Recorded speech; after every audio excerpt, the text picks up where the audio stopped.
Glad you could join us this evening. Please turn to the 10th Psalm, please, the book of Psalms, Psalm number 10. We're studying the message of the book of Psalms that are inspired poems, many of them written by David, though not all of them written by him. And we continue this study from last time. We studied the 9th Psalm, Psalm number 9, which talked about God's responsibility to punish the wicked and care for the oppressed, and God promises to make righteous judgments in distinguishing those who are innocent from those who are guilty. And tonight then we look in the 10th Psalm, and really to some extent it's related to the 9th Psalm in more than just one way actually. We mentioned last time that the 9th Psalm was an acrostic, meaning that there would be lines that would start with the first letter of the Hebrew alphabet and then lines with the second letter from the Hebrew alphabet and so on down through the list. But the 10th Psalm is also an acrostic, and it takes up with the letters in the alphabet that were left off in number 9.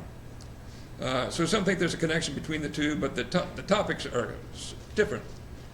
So in any case, it is another acrostic.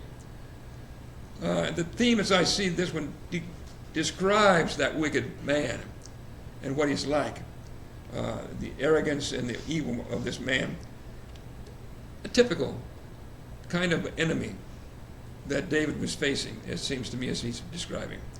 So let's go ahead and read the 10th Psalm, and then we'll look at it more closely. Who'd like to read it?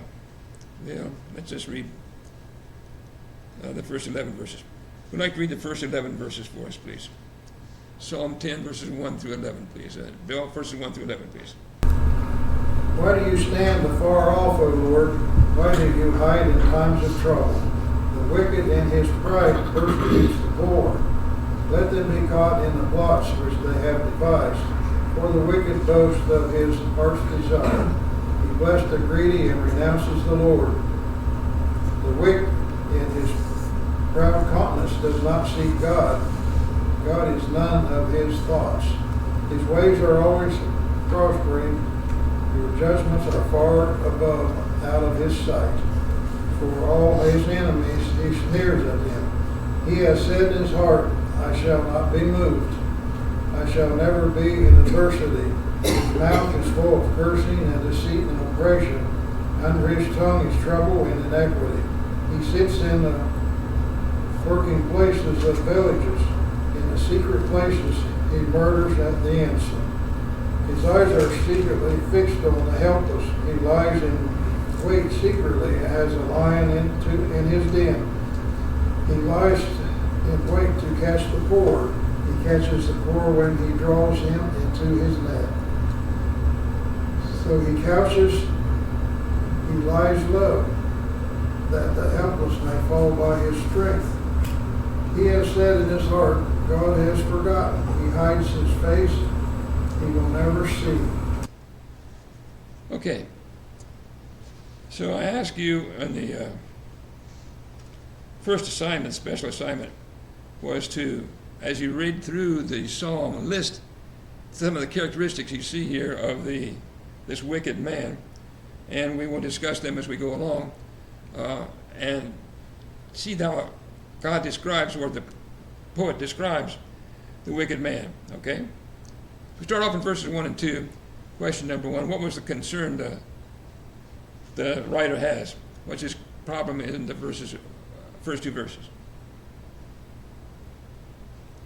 Karen. Well, it seems like all these bad things are going on, and David doesn't see God interfering to stop it. So he's asking why. Okay. So he starts off wondering why God isn't doing anything about sin.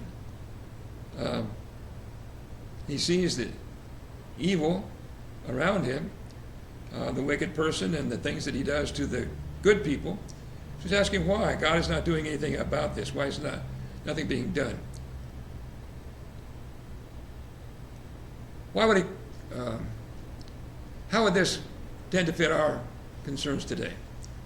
How would this apply to our circumstances even today? Do we have similar concerns, Rick? the same way. We don't know when God's coming back. We live by faith, so we don't. Nothing is black and white stands out to us that, okay, God did this to this person, God did this to this. We don't know that. God knows that himself, but we as Christians, we live to God by faith. So we just have to study his scriptures and see his promises and stand firm and believe in them. All right, so we have a similar problem, don't we, in the sense that sin exists around us. There's wickedness that surrounds us as well. And at times it seems like nothing is being done about it, that people get away with it. Many of the kinds of conduct that we're going to see described in this chapter still exists in our society, and we often wonder why is it allowed. And so it's natural to have that kind of question, and so this kind of psalm will help us in dealing with it. Okay? Other comments on the question that the psalmist has. The last part of question number 2, what did he hope would happen? What was he wanting God to do in the last part of in verse 2? What do you hope would happen, Bill? He wants them to be caught in the plots which they haven't devised. All right, caught in their own plots, which we talked about that before in the end of chapter 9, didn't we? Similar thing, that hopeful that those who did evil would receive the consequence of their evil, okay, rather than the people they were trying to trap or trying to hurt, let them themselves suffer the consequences of their evil. So that's what he's hoping will happen. And so, but he goes on through the psalm then, describing this wicked man and how it shows up in his life. But first of all, in verses 1 and 2, we have the first characteristic of the wicked man, or a couple of them actually. What characteristics of the wicked man do we have in verses 1 and 2?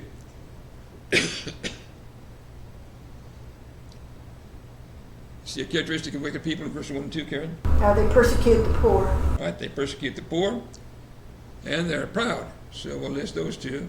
They're proud and they persecute poor people. Okay? What does pride have to do with treating other people wrong? What's the connection? He describes it here between the wicked as being proud and the fact he mistreats those who are poor. How's those two connected? Susie? Sometimes there's a sense of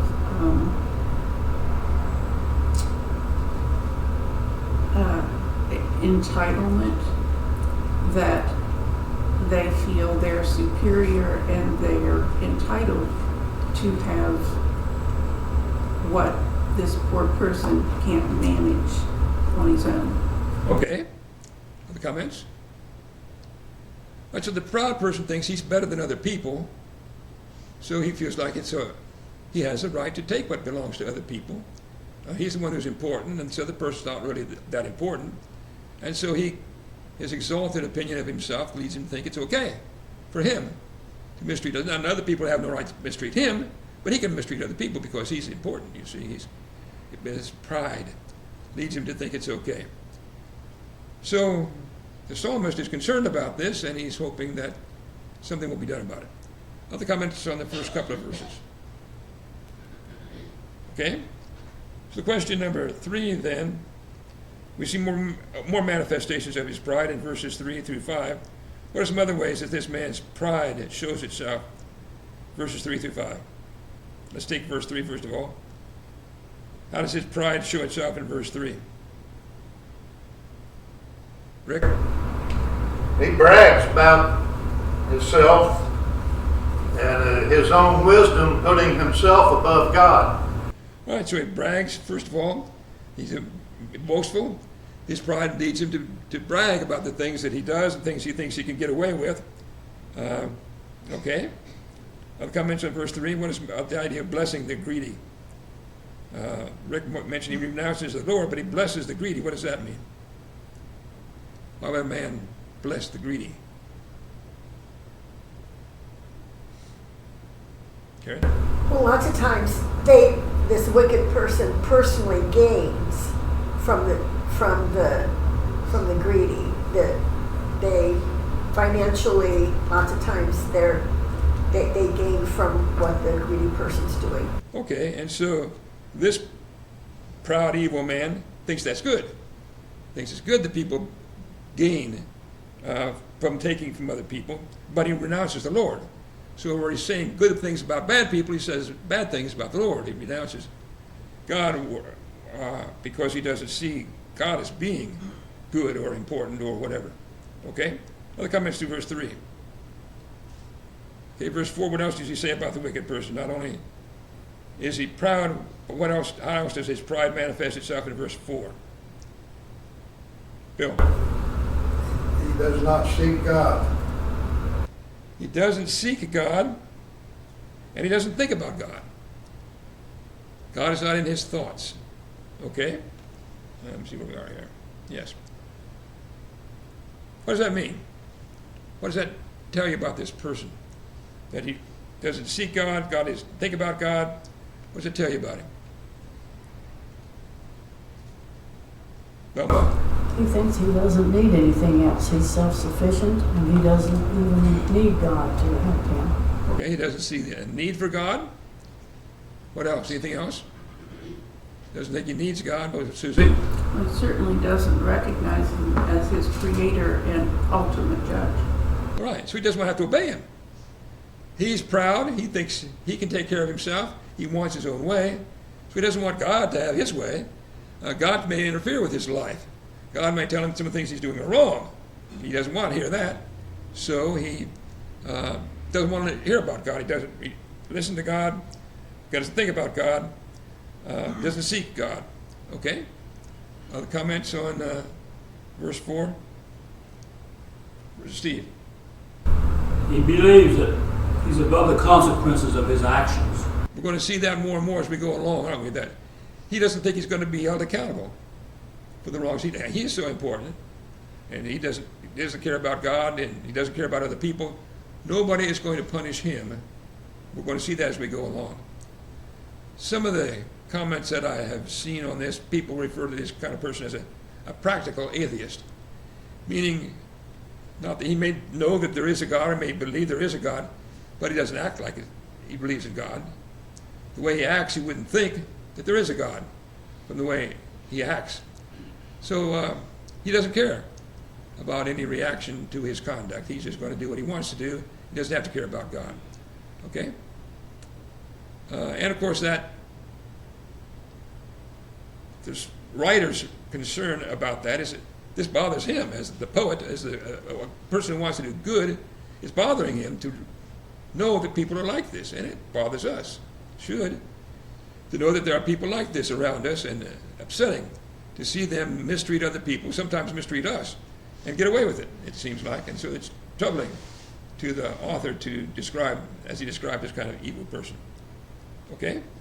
Anything else through verse 4? How about verse 5?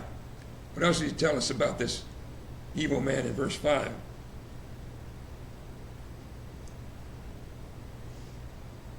What else does the evil man think? Verse 5.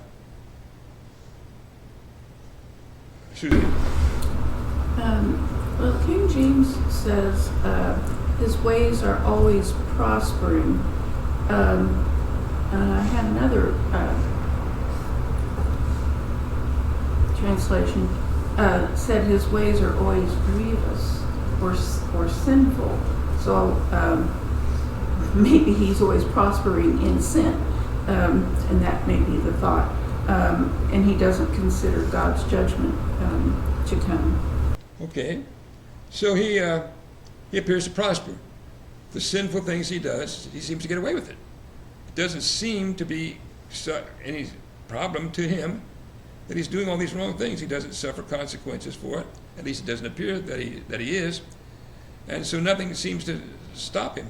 Nothing seems to stand in his way. He's just going to keep doing the wrong things as long as it's getting him where he wants to be. Why should he stop? That seems to be the idea. And he doesn't think anybody in particular can stop him. He sneers at his enemies, it says in the last part of verse 5. So Your judgments, he says, are out of his sight. He's not concerned about God's judgment. He's not concerned about his enemies. He thinks he's going to get away with nothing. Nobody's going to stop him. Nobody is going to stand in his way. He's convinced he's going to get away with it. Okay? Other comments through verse 5. Okay? So question number 4 then leads us into, verse 5 and verse 6. Opposition, we already talked about it to some extent. How about verse 6? What does he say about it in verse 6 regarding the opposition, people that are opposed to what he's doing? What does he say about it in verse 6? Karen. It feels like nothing's going to happen to him. Yeah. I shall not be moved. Nothing's going to make me suffer. I will never be in adversity. I'm not going to have problems. I may be creating problems for other people, but I'm not going to have problems. Nothing's going to bother me. I can do what I want, and I can get away with it, and there'll be no consequences. Okay? Why do people sometimes think that way? Why do they think in particular that God is not going to cause them any problems? Susie? Well, partly because they're not being held accountable now. And since there's no accountability now, they think there never will be. Okay. And so in many cases, they are getting away with it. What they're doing is working. At least it looks that way to them. They're fooling other people, or other people are afraid to punish them, or whatever the reason is. They can buy off the judges or whatever, buy enough legal counsel to get away with it. So they think that they're never going to suffer for it. So why should they just keep going? What else might lead some people to think that they can get away with this kind of thing? Any other explanations, Rick? They look at celebrities and sports athletes and people that's in authority of some type, that they got some type of fame and fortune going on, and they're making a lot of money, and all of a sudden they're thinking they can do whatever they want because there isn't nothing else that matters. Okay, they see other people getting away with it, and they think it's successful for them. Why shouldn't they do the same kind of thing? And that certainly is the case in our society, isn't it? We look around, and like Rick said, rich people and entertainers and sports heroes and so on, and a lot of them are doing all these kind of wicked things, businessmen and so on. It's just constant in the news, the kind of thing that you hear about people doing. And so the last part of verse 3, he blesses the greedy. He thinks that's a good thing. That's what I'll do too. And so I'm not going to be moved, and there's nothing's ever. I'll get away with it just like they're getting away with it. Okay? Any other reasons that would lead people to think that they're not going to suffer for what they're wrong they've done? Can you think of any other reasons why they might think they won't suffer? Susie? Well, I don't want to say that everything's the fault of the parent, but sometimes it can be. That if a child has been allowed to display attitudes of pride and arrogance and contempt for other people, lack of compassion and respect for the other person, that can be a problem. All right, so he grew up getting away with it in some cases. The parents knew the things he was doing that were wrong, but they didn't punish him for it. He wasn't disciplined maybe as he grew up. And so why should he change? He got away with it for all these years. He's going to continue to get away with it, he thinks, in his mind, okay? And the comments on why people think they can get away with these things without suffering consequences? And I think one obvious thing is some people just don't believe in God. They just don't, as someone mentioned it earlier, they don't recognize the fact that they were created by God and that they're going to be judged by God. They don't think that's going to happen. So there are a lot of reasons, it seems to me, that people think that they can get away with it, as it's been described here. Okay? All right, question number 5. How does he treat us? Beginning in verse 7. Question number 5. Now it's his speech in verse 7. How is his speech described in verse 7? Bill? His mouth is formed, cursing, deceit, and oppression, and under his tongue is trouble and iniquity. All right, so his speech is evil. And isn't that typical of people who are living this kind of life? They talk. The way they think is not just the way they act, it's the way they talk. And so their evil speech, they talk about things they're going to do to other people, things they're going to that they think they can get away with.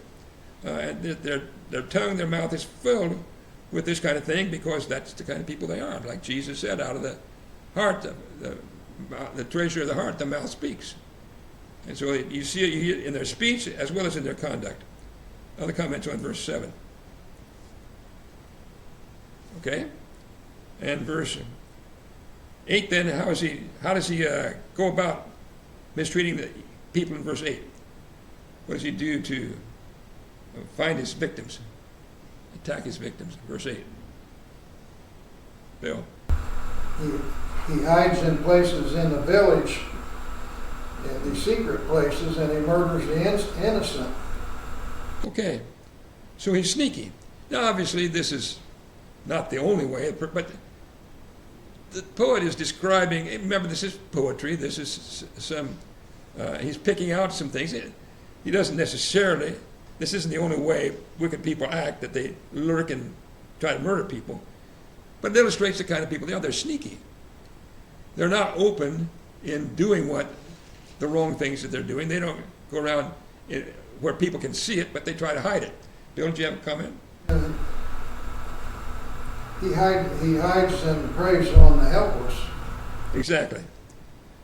So he doesn't pick on the people that are able to defend themselves, other people who have the means of defending themselves against him.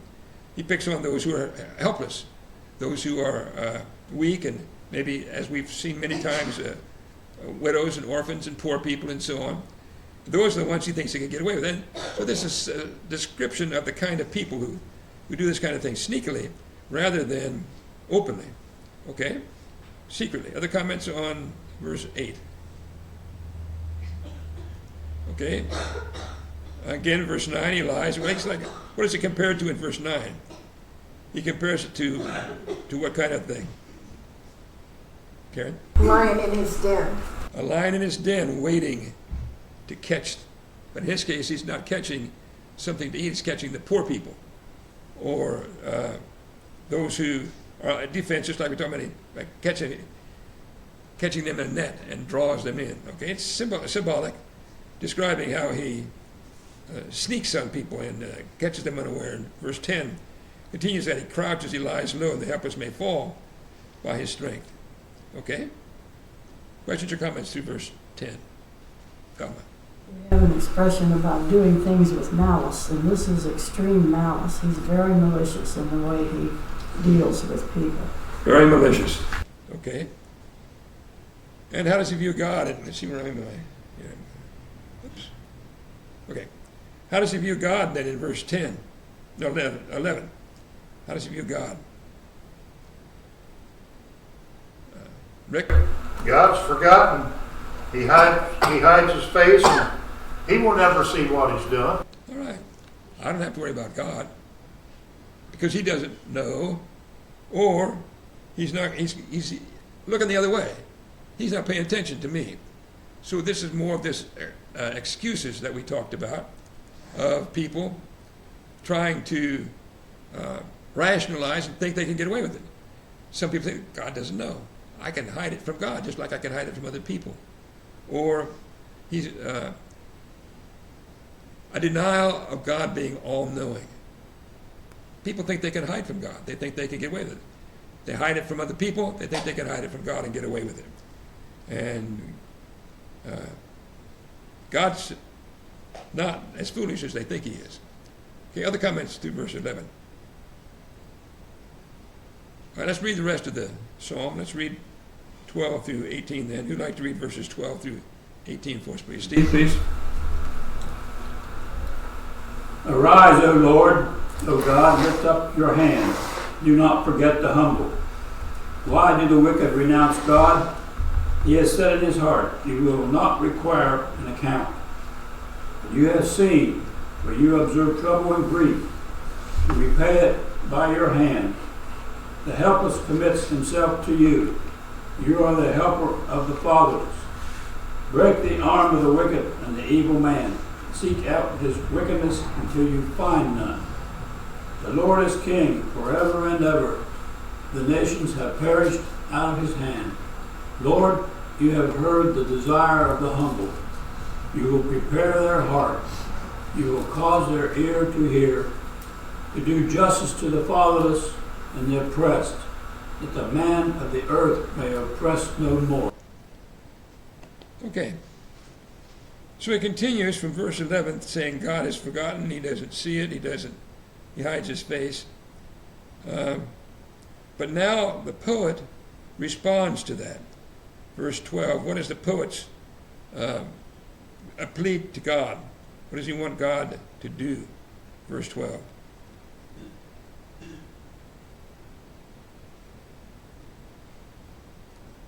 What is he wanting from God? Verse 12. Susie. To lift up, to not forget the humble or the righteous, and to lift up his hand against the wicked. Okay.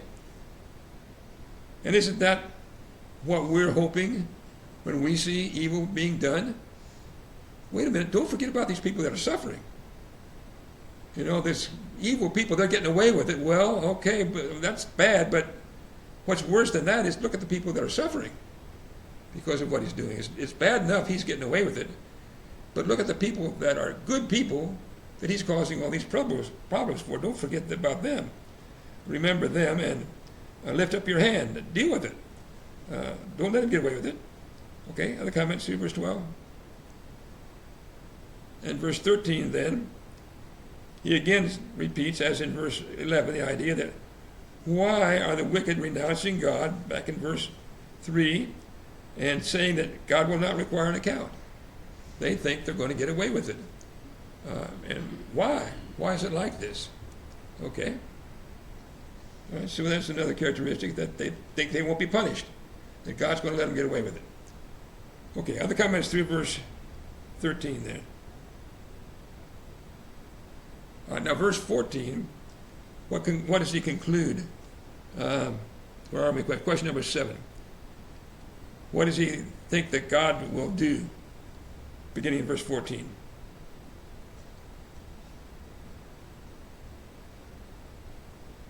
Karen? We shouldn't forget that God does see it. He does see all the wickedness. Okay. Despite what the wicked man thinks, God does see. The wicked man said, well, he doesn't see. Verse 11, he'll never see it. But God does see. He observes the trouble and the grief. He's seen it. And not only has he seen it, he's going to take care of it. He's going to repay. The helpless commits himself to you. You are the helper of the fatherless. In other words, justice is going to be done. Okay? Don't think that they're going to get away with it, because they're not. Okay? Other comments?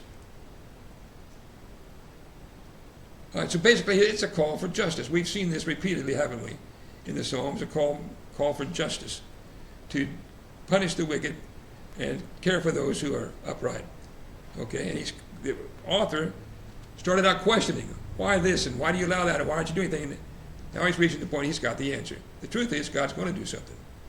He's convinced God is going to take care of it. It may be hard for us to wait, but we can be sure God will, in the end, take care of it. Okay? What will he do in verse 15? What is God going to do? Bill? Break the arm of the wicked and the evil man. All right, so breaking the arm would mean what? If you break the arm of the wicked man, what's that mean? Okay, it's defeating their power. Your arm is your strength. Again, it's symbolism. But if the arm is broken, you don't have the strength. You don't have the ability to do. So he's going to say, don't let him get away with it. Don't let him keep doing these things. You're God. Take care of it.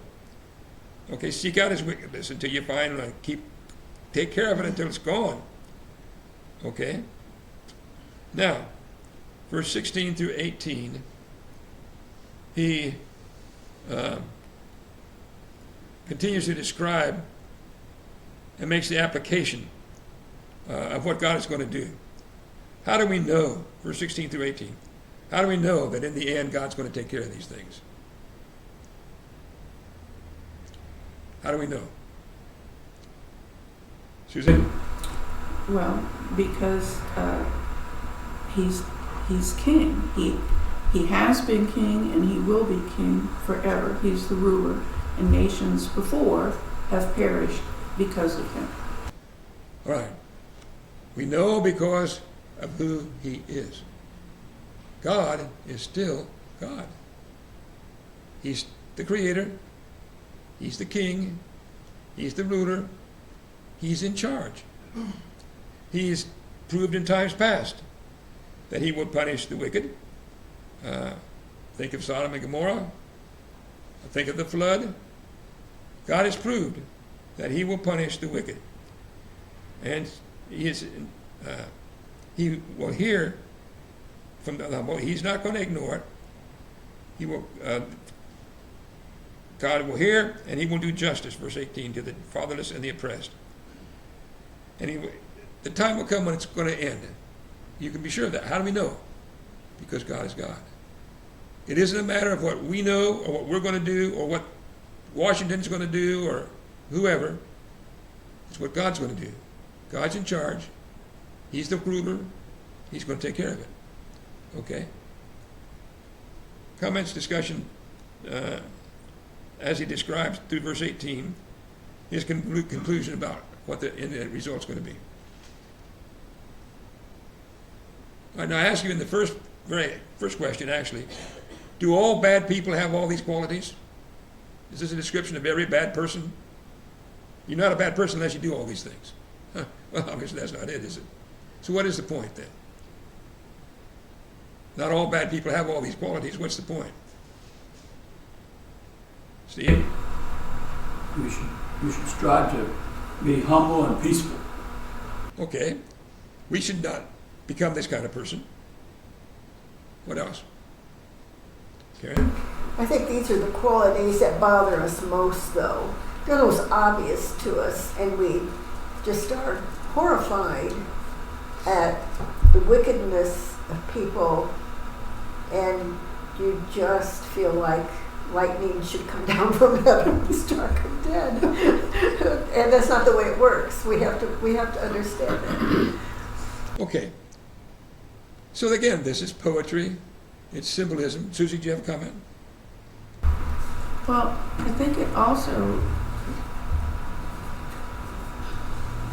we can use this to better understand our fellow man sometimes.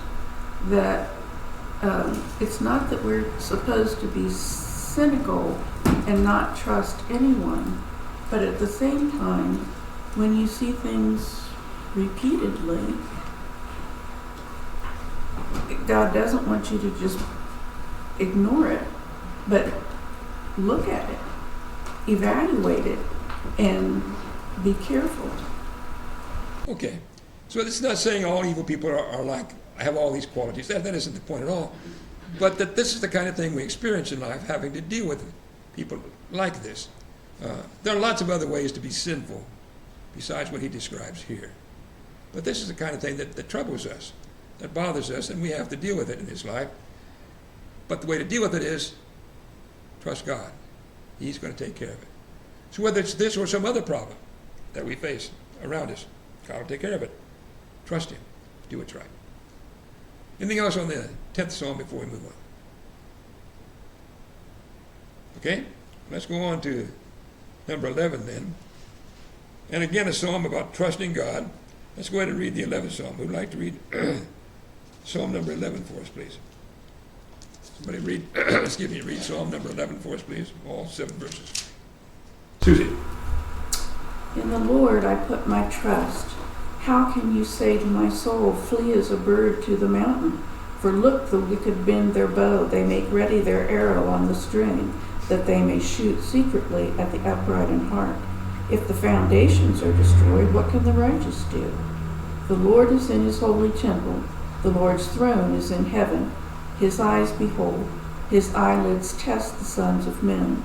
The Lord tests the righteous, but the wicked and the one who loves violence his soul hates. Upon the wicked he will rain coals, fires and brimstone, and a burning wind. This shall be the portion of their cup. For the Lord is righteous, he loves righteousness, his countenance beholds the upright. Okay, so question number 9. What are the people urging David to do in this psalm? Beginning of verse 1. What do they want him to do? Bill? Put his trust in the Lord. All right, he puts his trust in the Lord. That's what he does. But what are the people wanting him to do? Flee as a bird through the mountain. Flee as a bird to your mountain. So what do you think that's about? Why are they giving this advice? In the context, he doesn't. Verse 2 helps us. What reason do they give in verse 2 why he should run away? Go hide somewhere. Why? Susie? Well, because the enemy is ready to strike, and they've got their bow and arrow ready, and they're going to strike the upright. And since the foundations or the system of law and order and justice are destroyed, what can you, the righteous, what can we, the righteous, do? Okay, so again, it's a similar situation where bad people are causing him to suffer. Or he has enemies that are about to attack him with their bows and arrows and so on. He's in a dangerous situation, so he flee, run, get away. Okay.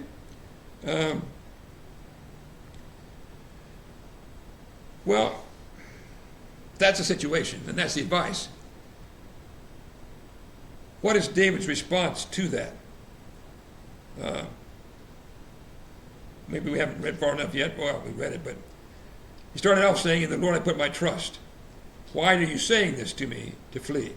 Okay. So rather than fleeing, he's going to put his trust in God. Now, I don't know about you, but that was somewhat of a difficult point for me. Is it always wrong to flee from evil? Is that always wrong?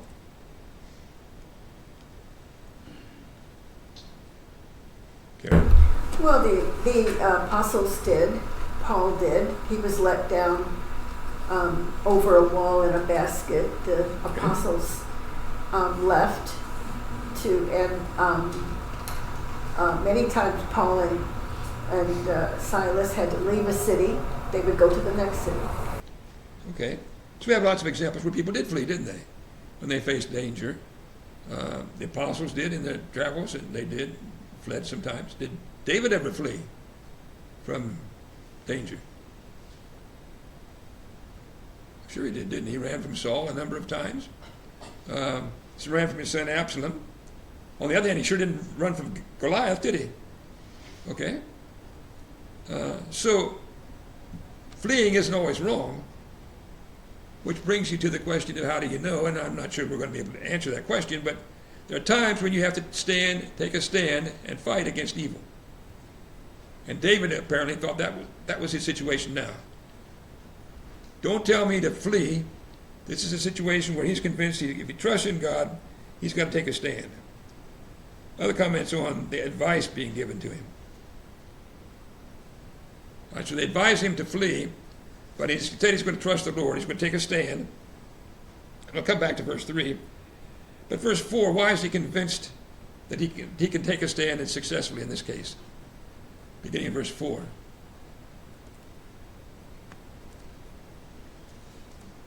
Rick. Said the Lord is in his holy temple. His throne is in heaven. His eyes behold. Okay. So, what's the application? He knows what's going on. He knows exactly. All right, so he's convinced the situation he's facing, and I don't know what the situation was. But as king, no doubt he often faced difficult situations. But what he's saying is, he's convinced the Lord knows about it, the Lord's in charge. He's convinced the Lord's going to take care of him. Running away is not the right thing to do in this situation. The right thing to do is to trust God to protect him and take care of him. The eyes of the Lord see. He tests the sons of men. He knows what's going on. And he hates last part of verse 5. He hates the violence that he sees. So he's going to trust God to take care of him in this case. Okay? Other comments? Rick? Over in 1 Corinthians chapter 10 and verse 13, we have that same promise today. It says, no temptation has overtaken you except such as is common to man. But God is faithful, who will not allow you to be tempted beyond what you are able, but with the temptation will also make a way of escape that you will be able to bear it. So the application to us is spiritual, isn't it? We've talked about that several times. We're not a physical king like David facing physical enemies. We are a spiritual nation facing spiritual enemies. And there may be times when we need to flee physically to avoid physical danger, but you don't flee from standing for what's right. You always must spiritually, you always stand for what's right and trust God to take care of you. Okay? Other comments? All right, verse 6 and 7. What is he convinced God is going to do? Verse 6 and 7. What's God going to do about this? Joe? He's going to rain coals, fire, brimstone, and burning wind on them. All right. Now, obviously, that is symbolic, right? Okay. What is the symbol referring to? The raining of fire and brimstone is what, Susie? That's not what I was going to answer. Okay, what's he referring to? The raining of fire and brimstone refers to what? Destruction. Destruction like what? Like Sodom and Gomorrah. Okay. So God has done it before. He has punished the wicked before. He's proved he will do it. He'll take care of the wickedness. We can trust him to do so. He is righteous. He loves righteousness. He beholds the upright, verse 7. So whereas back in the 10th Psalm, the evil person thinks that God doesn't know, he's not going to take care of it. God does know. He's in charge. He is in his temple and on his throne. Not the physical temple in Jerusalem, it hadn't even been built yet, but his spiritual temple. He's on his throne, he's in heaven, verse 4. He sees what's going on, he knows what's going on, he's going to deal with it. Okay? Other comments, Psalm 10 or 11 before we close. Anything else? Thank you very much. Next time we have, I think, 3 chapters that are next assignment, 3 Psalms.